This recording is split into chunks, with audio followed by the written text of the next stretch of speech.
Terrence Comey, 2732, he wants to ask you, what's your perception on the war with the Hells Angels that the AB had with them?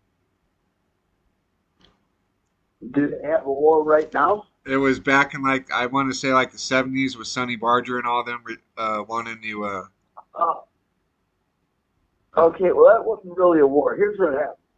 The fucking shit happened with the blacks. The blacks started attacking whites. Just whites, looking for easy targets to attack whites because of their journey in this country and talking about their experience of racism and all that. So then they become racist and discriminatory and all that, just indiscriminately attacking whites. And so we had to form a fucking white self-defense group. And the white self-defense group was just outlaws. You know, we weren't people like part of this, or we weren't like Christians in the Christian culture, or, you know, this or that, or any of that. We just motherfucking outlaws. But it was the outlaws that stepped up to the plate and started representing. And so what happened was is these outlaws started going to other outlaws, supposedly outlaws, including the Red and Whites, the Hells Angels, you know, 1%ers, the outlaw bikers, and say, hey, listen, man, these motherfuckers over here are starting this shit.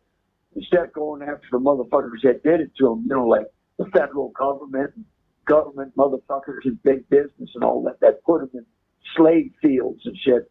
They just want to start attacking us. We had nothing to do with this shit, right? So what we're doing is we're putting together a crew to defend whites. And the AB went to the Red and Whites, the Hells Angels, told them, hey, this is what it is. You know, you're white, man. You with us? They said, oh, no, we're not white. We're red and white. They disavowed being white men. They said they're red and white. So that crew started the static. And so motherfucking the fellas started moving on them too. And so what happened was we got separated, man. They got run off all the yards. You know, they couldn't be there. You ain't gonna claim to be an outlaw and be a white man. And when motherfuckers are attacking fucking the whites, you're not standing up and fighting. You can't be in those worlds with us. That's all there is to it. And then still claim like you're an outlaw and you're trying to slave dope, run gambling games or whatever. All that shit's gonna be taken from you. And if you don't like it, you know, you'll get killed. It don't matter who the fuck you are. You know, it doesn't matter for one guy or 10 guys with butcher knives. It don't matter. You will get fucking murdered. You're not going to get beat up. You ain't going to get, you know, all this stuff, punching a guy in the face or stomping him out of that. Ain't happening. You're going to get fucking stabbed to death. That's how that's going down. So that's what that was about. Okay. That's what that whole trip was about. Right. So bottom line is, I don't care what your organization is or what you belong to or anything. So the bottom line is, if motherfucking whites are being attacked, you're white. Strip your ass naked and look in the mirror, see what you see. You ain't seen like you've seen a white motherfucker. That's all there is to it. And then when that's being attacked, you still come your turn too. You know, so it's time to stand up, get your gun, stand up and represent, man. It's real simple. You know, it's like the old saying, don't start shit, there won't be shit. If motherfucker starts shit, there's going to be shit. That's all there is to it.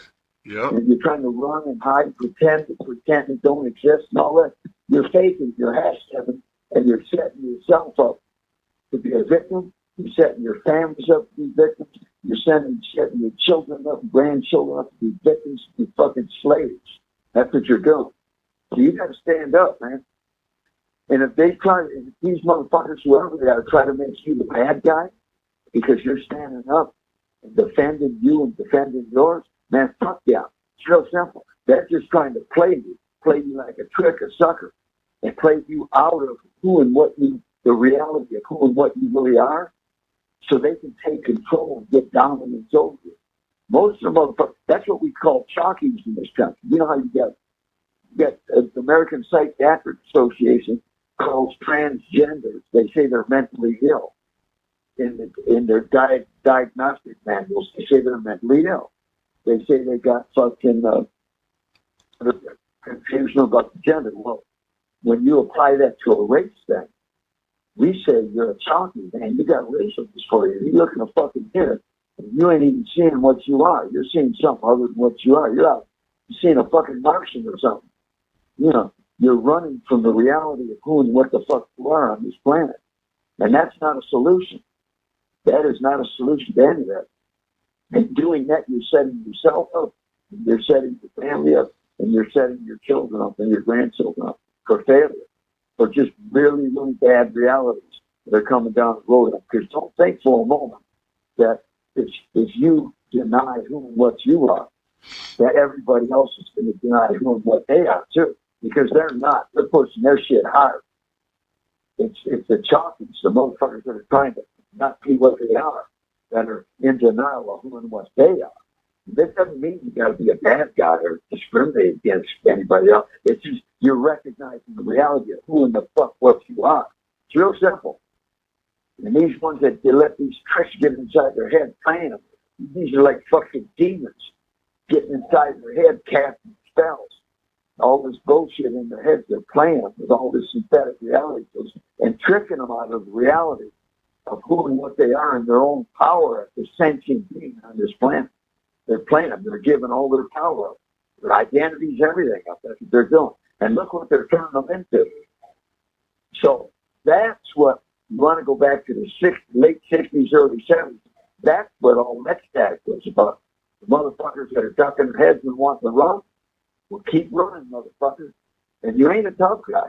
Don't think you're a tough guy. I don't care how big you are, how you can fist fight or you motherfucking pushing skill, whatever, believe me. If you're out of fucking line, you'll get a crew on you that are with the business, and they will handle your ass. It's real simple. So that's what that was about. Okay. Staying back in that kind of time period, they're asking, did you ever do time with any Bluebirds or Diamond Tooth gangs, guys? Well, yeah, because they later became the AD and then the brand. Because Uh-huh. you got to remember in the 70s,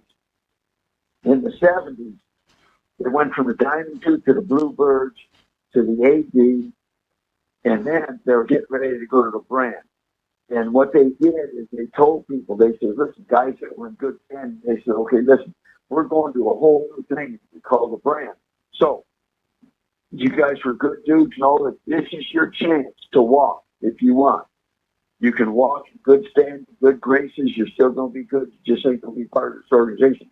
But after this point, if you don't walk, you're stuck forever and a day. You're stuck with this shit. That's all there is to it. So some guys walked, and they're still good guys. They just weren't trying to be. They were with that out of necessity because they were on battlefields where they were being attacked. So they had to stand up, defend, and do the right thing, do what they had to do. But now they weren't trying to do their whole life like that. You know what I'm saying? Mm-hmm. So especially if they're getting out of their environment, sold back to the streets or whatever else, they're not trying to have to live their whole life like that. Other ones are more dedicated. They're hardcore. They're with that. And they sign up from now on. That's what they are. So they're going to represent that. So some of the old Diamond Tooth became Bluebirds, became Aryan Brotherhood, became Bland. That's just how it is. They just just change the name. That's all it is. You know what I'm saying? What do you think about Fly from DC? Or he boxed Silverstein, or he claims to, and his name's Fly. He's from DC. I forgot his real name. Yeah, I know about Fly. He's claiming a lot of things. He Fly is he used to be a light heavyweight boxer. He was actually ranked in the rankings, and he never did that to Tommy at Marion because Tommy, the time he spent at Marion was in the shoe.